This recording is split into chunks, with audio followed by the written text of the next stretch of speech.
Oi pessoal, tudo bem? Aqui quem fala é o professor Rian, professor de Geografia aqui do Super Concurso.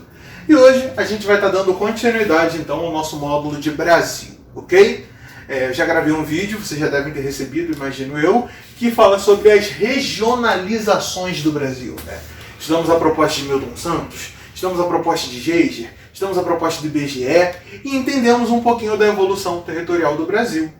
Mas só esse estudo não é suficiente para você entender cada particularidade de cada região brasileira.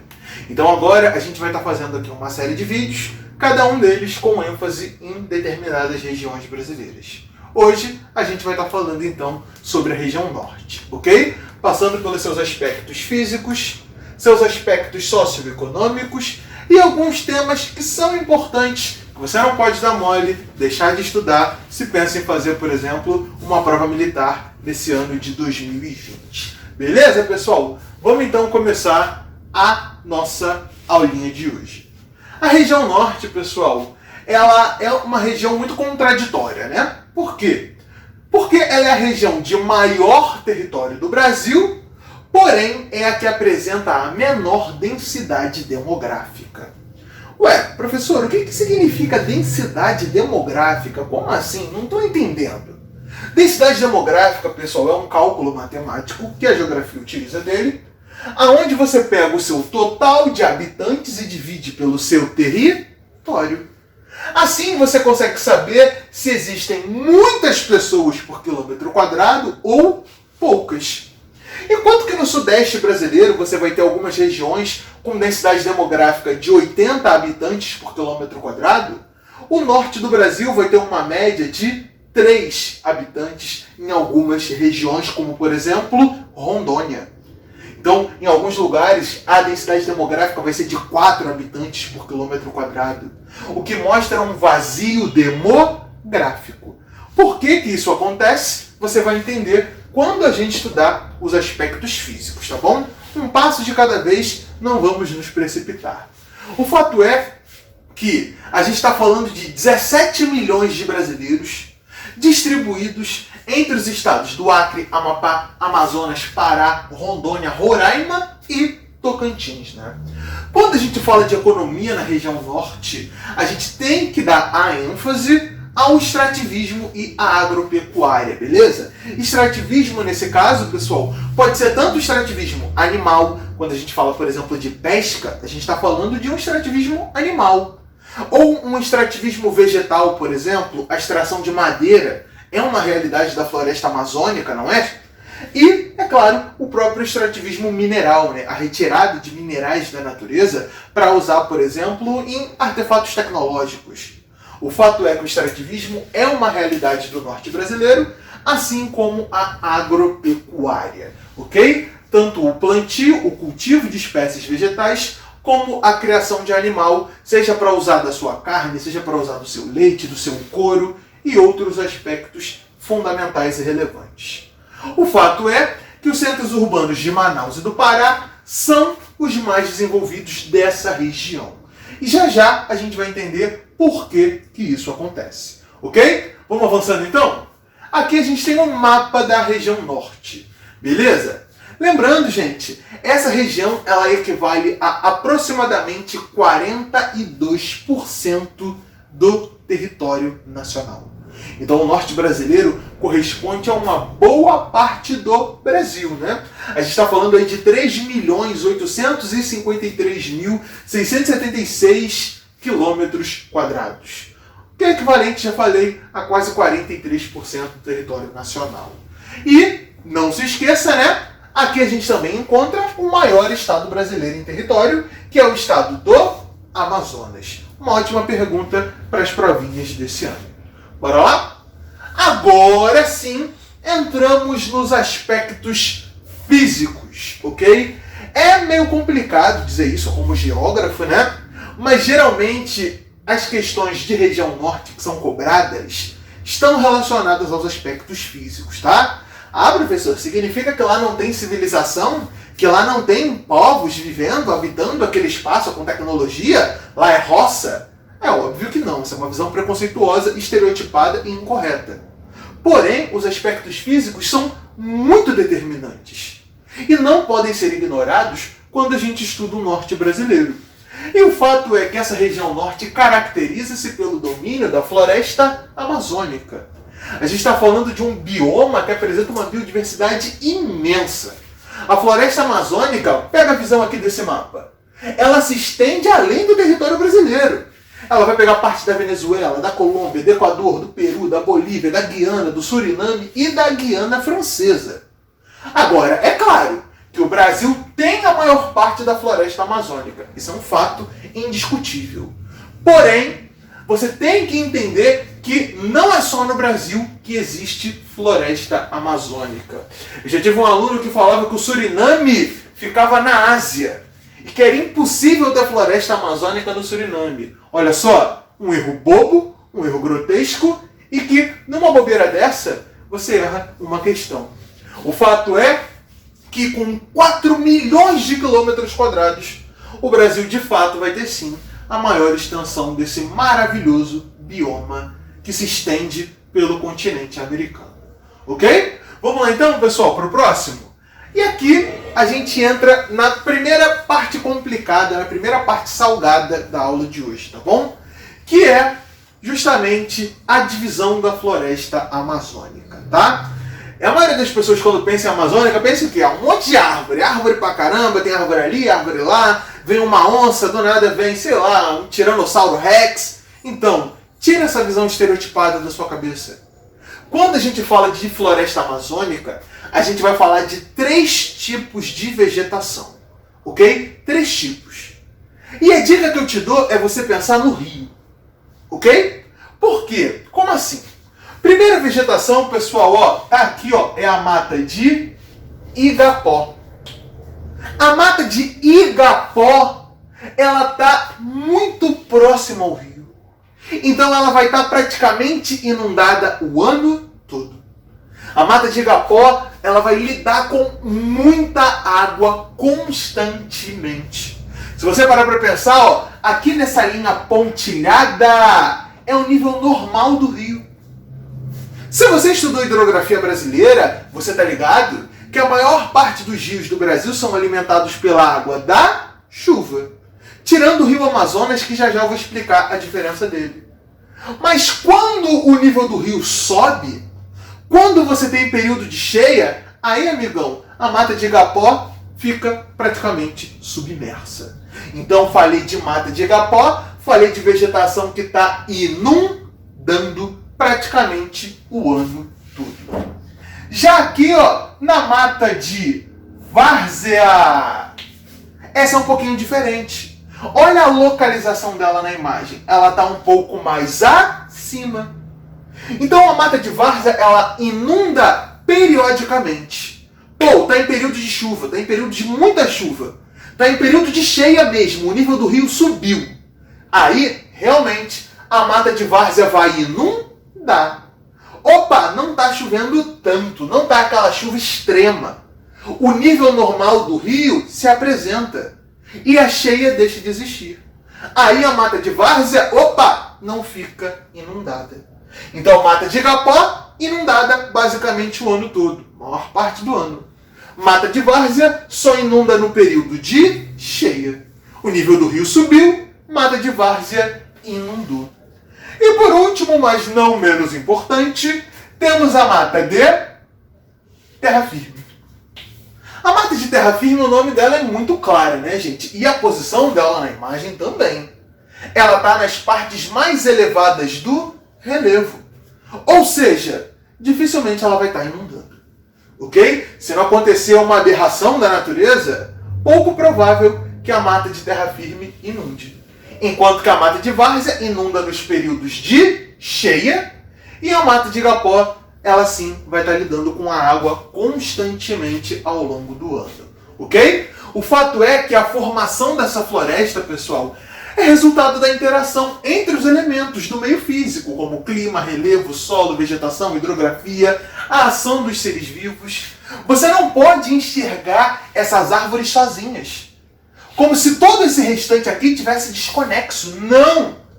A gente está falando de um ecossistema. Então você tem que entender a totalidade da divisão da floresta amazônica. Ok? Vamos avançar então? Aqui é a leitura, a explicação eu já dei, mas eu vou ler de qualquer forma. Nas áreas baixas, próximas aos rios, encontramos as matas de igapó. A vegetação é desenvolvida sobre solos permanentemente alagados, com muita areia e rico em matéria orgânica, ok? Sempre que você ler a palavra humus, pense em matéria orgânica. Normalmente essa vegetação é de pequeno porte, como aqueles arbustos, cipós e etc. Mata de várzea está situada nos terraços. Embora esteja próxima dos rios, sua inundação é periódica, ocorrendo somente nos períodos de cheia. Nível do rio subiu, a água inundou. Mata de terra firme, predominante na floresta amazônica, caracterizando por aquela vegetação densa e de grande porte. Estão localizadas nas áreas mais elevadas e não são afetadas pelas inundações dos rios. Para você ter noção, pessoal, uns anos atrás, eu fui visitar uma base cartográfica do Exército, né? E fui ver o desafio que era mapear a Amazônia. Meu amigo, a mata de terra firme tem árvores que são tão densas, que tem as copas tão largas, que até o processo de mapeamento fica difícil devido ao porte que essa vegetação tem. Então, não se esqueça, falei de Amazônia, falei de mata de igapó, falei de mata de várzea, falei de mata de terra firme. Vamos avançar então? Bora lá? E agora, um tema que muita gente duvida, né? Que é solo. Estudar solo, geralmente a galera sofre, a galera fica bolada, é normal. Mas, porém, contudo, todavia, a gente não vai poder ignorar o estudo dos solos da Amazônia, né? A maior parte dos solos da Amazônia é formada por latossolos, que são profundos e até com desenvolvimento razoável. Normalmente esses solos se desenvolvem em áreas mais planas e com boa infiltração de água. Há outros solos importantes na região, como argilossolos, neossolos e espodossolos, que apesar de serem solos com características distintas, todos apresentam bastante areia em sua composição. E aqui vem o slide que faz a diferença para você acertar a questão ou errar a questão. Então anota essa setinha aqui, ok? Grava essa setinha aqui, porque muita gente duvida. Você está lendo a prova, você está lendo a questão, você lê essa setinha aqui, você duvida se você não estudou. Vamos ler? No aspecto geral, os solos da Amazônia apresentam baixa quantidade de nutrientes e, portanto, baixa fertilidade. Sim, o solo da Amazônia ele é pouco fértil.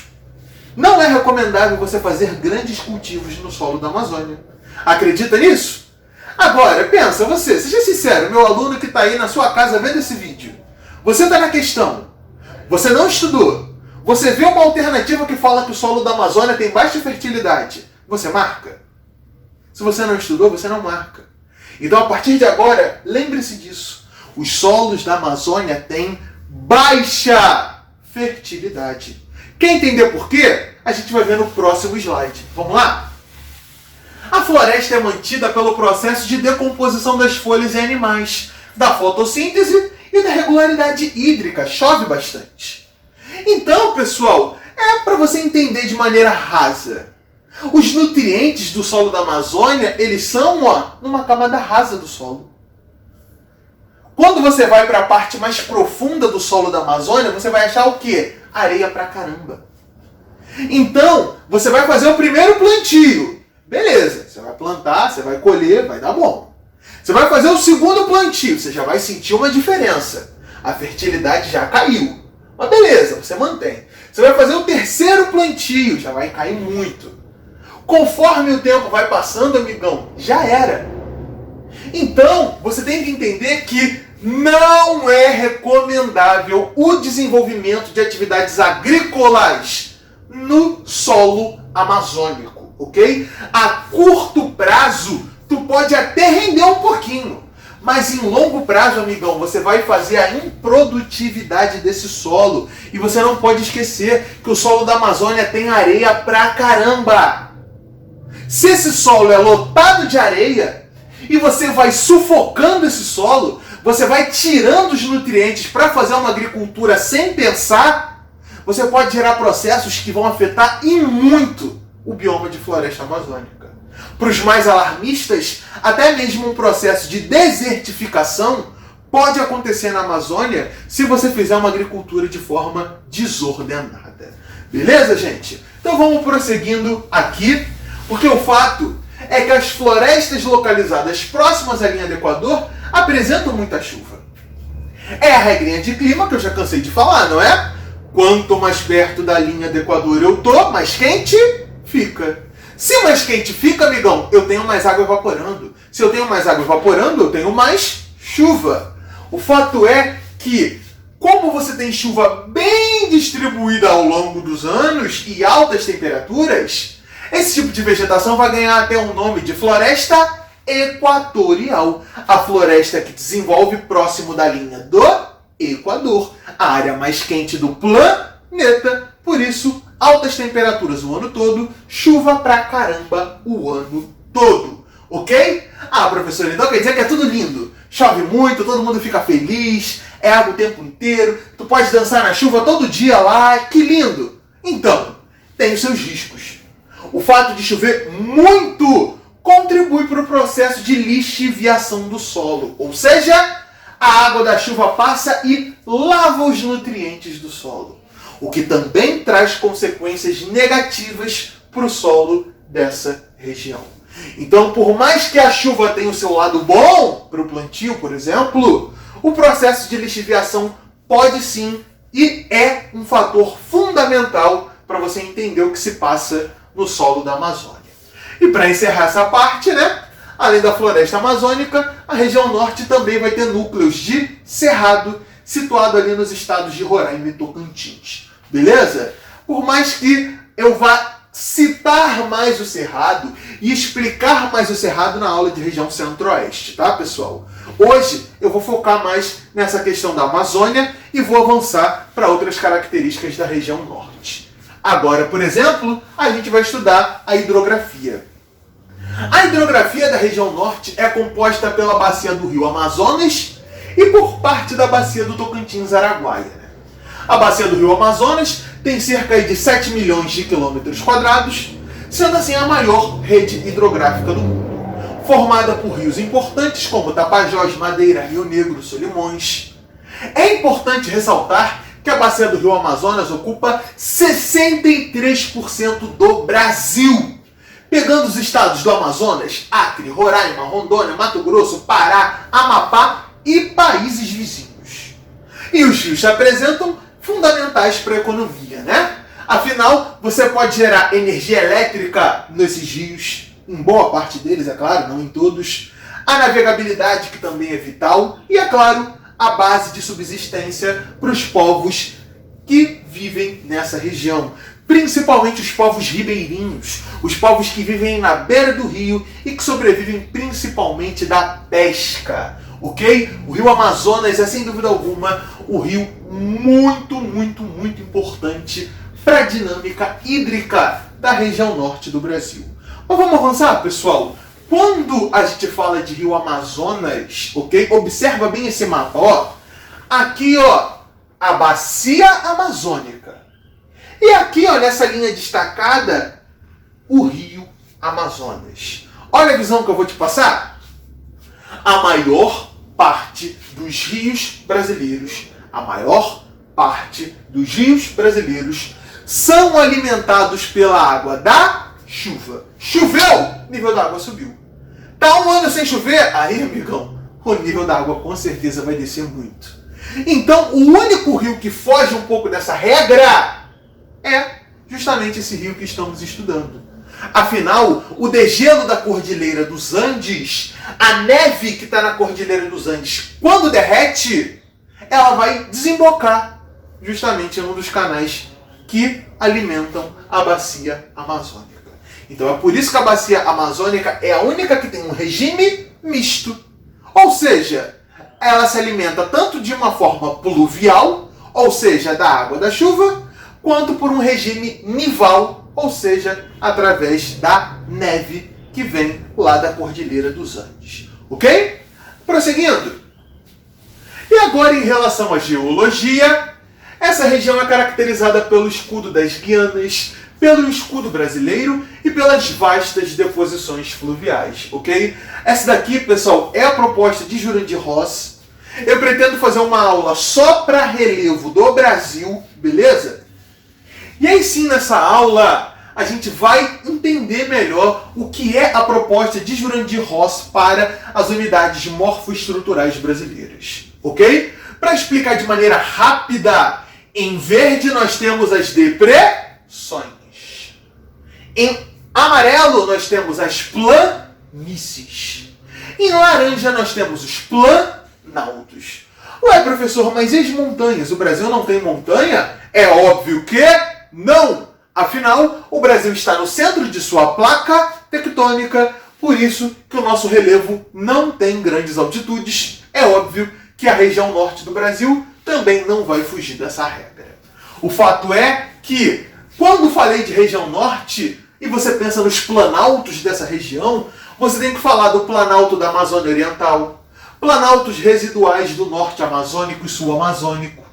As depressões, a gente tem que destacar a depressão da Amazônia Ocidental, a depressão marginal norte amazônica e a depressão do Tocantins. E as planícies que, na minha visão, vão se destacar, é óbvio, a planície do Rio Amazonas, que é espetacular, a planície Araguaia, planície do Guaporé e, é óbvio, a planície litorânea, né? Basicamente, o litoral brasileiro é uma grande planície, tirando ali um trecho ou outro.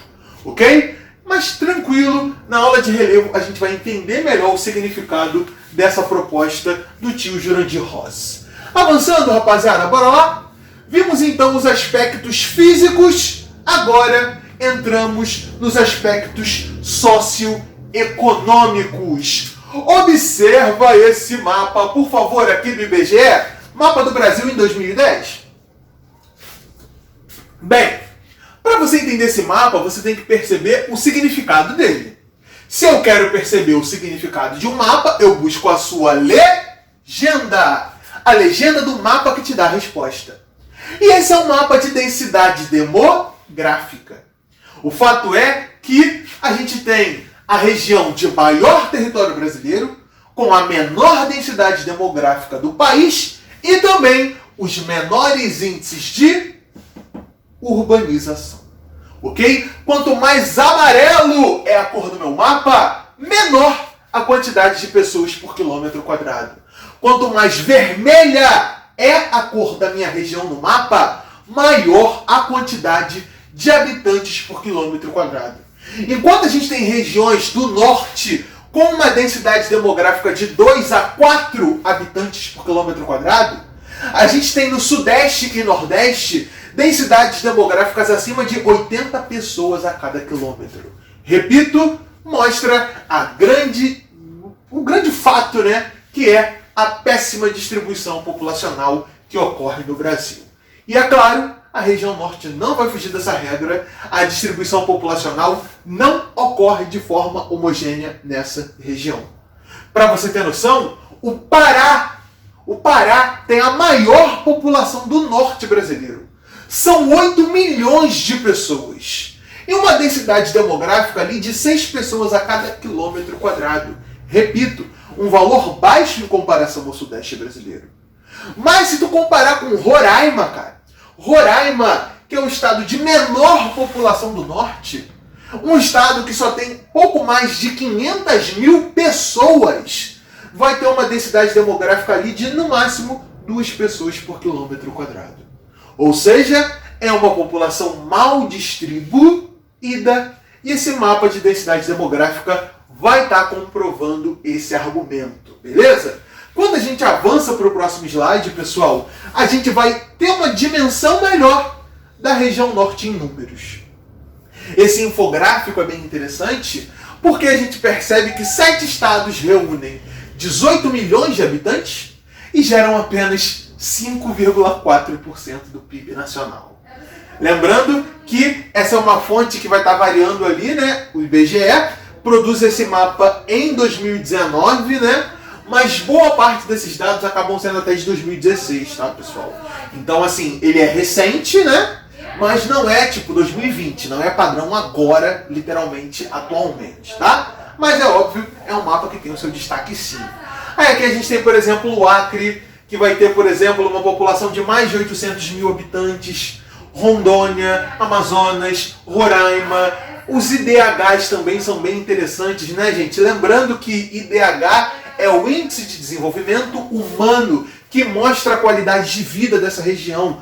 Quanto mais próxima de 1, melhor é a minha qualidade de vida. Quanto mais próximo de 1 é o meu IDH, melhor é o meu Índice de Desenvolvimento Humano. Mas não vou entrar muito nesse mérito. Vamos para o próximo slide então, porque a gente tem que perceber a questão do saneamento básico, ok?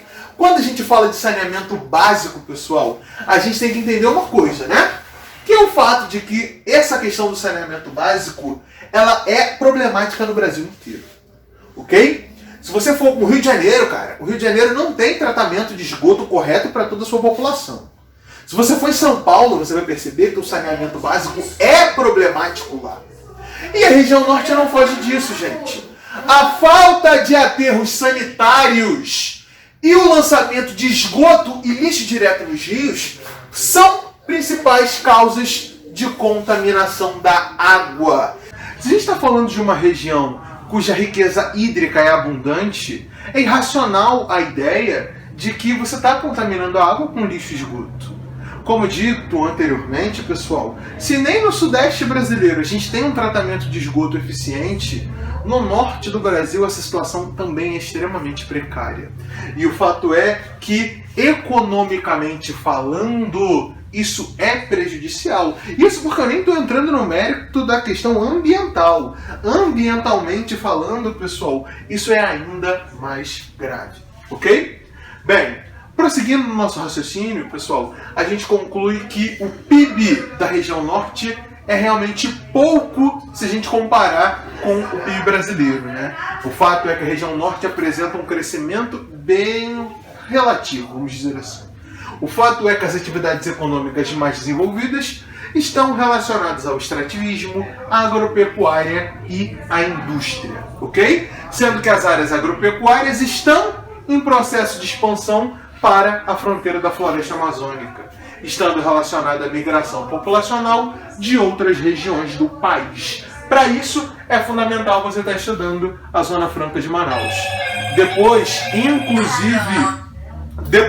inclusive, eu vou estar mandando um vídeo para vocês, pessoal, falando só sobre esse território da Zona Franca de Manaus, que é o território que vai concentrar a indústria do norte brasileiro. Além disso, as áreas agropecuárias estão em processo de expansão para a fronteira da floresta amazônica, o que atrai imigrantes para essa região nacional. O fato é que as atividades agrícolas são desenvolvidas tanto em pequenas propriedades quanto nos grandes latifúndios, gente. E as pequenas propriedades, elas produzem para sobreviver, subsistência familiar mesmo, né? E abastecimento de cidades próximas, ok? Quando eu falo de subsistência, de agricultura familiar, você tem que pensar naquela família que tem uma terra ou que arrenda uma terra, e você vai ter aquela família atuando na produção de algum tipo de cultivo. Enquanto que os latifúndios, né, aqueles grandes proprietários que concentram muitas terras, vão fazer monocultura, principalmente de soja, ok? E é claro, a pecuária extensiva também vai acontecer dentro desses territórios, né? Então, geralmente, o pequeno produtor, ele vai o quê? Abastecer cidades próximas. E o grande produtor, ele produz muito, mas pensando muitas vezes em exportar, principalmente para a China e outras regiões do globo, né? E além disso, grande parte da floresta amazônica vem sendo desmatada para a pastagem de rebanhos bovinos e de búfalos. Então, repito, pessoal, a questão do desmatamento realmente é muito complicada dentro do norte brasileiro. Por fim, as atividades industriais estão concentradas nos polos urbanos como Manaus, Porto Velho e Rio Branco. Bem, o crescimento industrial foi mais intenso a partir da década de 60, com a criação da Zona Franca de Manaus, né? Que corresponde a uma área com isenção de impostos de importação para os componentes do produto cuja montagem ocorre nesse local. Essa isenção pode chegar a 80% dos impostos para importação de produtos com fins industriais. Então, para você produzir uma mercadoria lá, por exemplo, sai muito mais em conta que em outras regiões do Brasil. Ou seja, você tem uma isenção fiscal que vai tornar a montagem desses produtos mais barata, o que atrai indústrias para a região da Zona Franca de Manaus. Além disso, essa região também se destaca pelo extrativismo de látex, sementes e madeiras. E é óbvio, é a atividade madureira responsável por 80% da madeira consumida em todo o Brasil. E aqui um mapa, né, da Zona Franca de Manaus que mostra o papel que essa grande delimitação de áreas, vamos dizer assim, tem dentro do norte brasileiro. Agora, Projeto Calha Norte, ok? O Projeto Calha Norte, pessoal, ele foi criado em 85, durante o governo Sarney, cuja ideia foi efetivar a presença militar na porção norte dos rios Solimões e Amazonas, né? A gente está falando de um território muito grande, com uma riqueza natural imensa e que apresentava uma vulnerabilidade, né? Não tinha um monitoramento adequado assim. Então esses foram os argumentos para justificar o projeto, né? E de acordo com o Ministério da Defesa, a criação do Calha Norte visa conter a ocupação desordenada, o desmatamento, além de limitar a ação de grileiros, que são pessoas que falsificam escrituras de terras, ou seja, ele invade uma terra, falsifica a escritura e tenta se passar por dono, ou a pessoa que teria a posse dessa terra, né? E atualmente o projeto abrange cerca de 30% do Brasil, dos estados do Pará, Amapá, Amazonas, Roraima, Acre e Rondônia. Ok? A gente está falando de um território, pessoal, de 30% dos povos indígenas. Como assim? A gente está falando de 8 milhões de brasileiros, 30% deles povos indígenas. Então você tem que ter sim um planejamento coerente para estar atuando dentro desse território. E agora, para acabar a nossa aula de hoje, Projeto CIVAM, que é o Sistema de Vigilância da Amazônia, né? É uma rede de coleta e processamento de informações da região amazônica como um todo. O projeto, que começou em 94, com o objetivo de monitorar uma área de 5,2 milhões de quilômetros quadrados, mas que só começou de fato mesmo em 2002, né? Um atraso, infelizmente. O programa consiste em instrumentos de coleta de alta tecnologia, como satélites, aviões, radares, estações de recepção de imagens, plataformas de imagens de dados, né? Tentando até mesmo conter o narcotráfico internacional. Poxa, professor, você falou do projeto Calha Norte, você falou do projeto CIVAM, mas ainda assim eu vejo problemas que envolvem desmatamento, que envolvem grilagem, que envolvem ocupação de terras de maneira irregular. Então, se mesmo com esses projetos a gente tem esse problema, na ausência, infelizmente, a situação pode até mesmo estar piorando, ok? O CIVAM, pessoal, ele permite o controle do espaço aéreo amazônico, para você ter noção. Então você permite a fiscalização de atividades predatórias, como o desmatamento, as queimadas e o garimpo. Se com esses projetos a situação é realmente muito complicada, sem eles é realmente impossível pensar em você ter um controle coerente e correto do espaço amazônico, ok? Para além disso, pessoal, eu recomendo que vocês procurem a história de Chico Mendes, tá? Chico Mendes tem um papel relevante na região norte. A gente está falando de um seringueiro que lutou pela questão do látex, ok? Lutou na criação de reservas extrativistas para os seringueiros, denunciou o massacre sofrido pelos povos indígenas. E o fato é que Francisco Alves Mendes Filhos, nascido em Chapuri, no Acre, foi um líder seringueiro, sindicalista e um importante ativista ambiental brasileiro. Sua história é, sem dúvida alguma, uma história espetacular que mostra a importância de se lutar por um ideal, por uma questão melhor da Amazônia como um todo. ok? Inclusive, pessoal, na apostila de vocês tem um texto só sobre Chico Mendes e também eu vou deixar aqui nos comentários desse vídeo um videozinho só sobre a história desse importantíssimo líder e ativista ambiental do Brasil.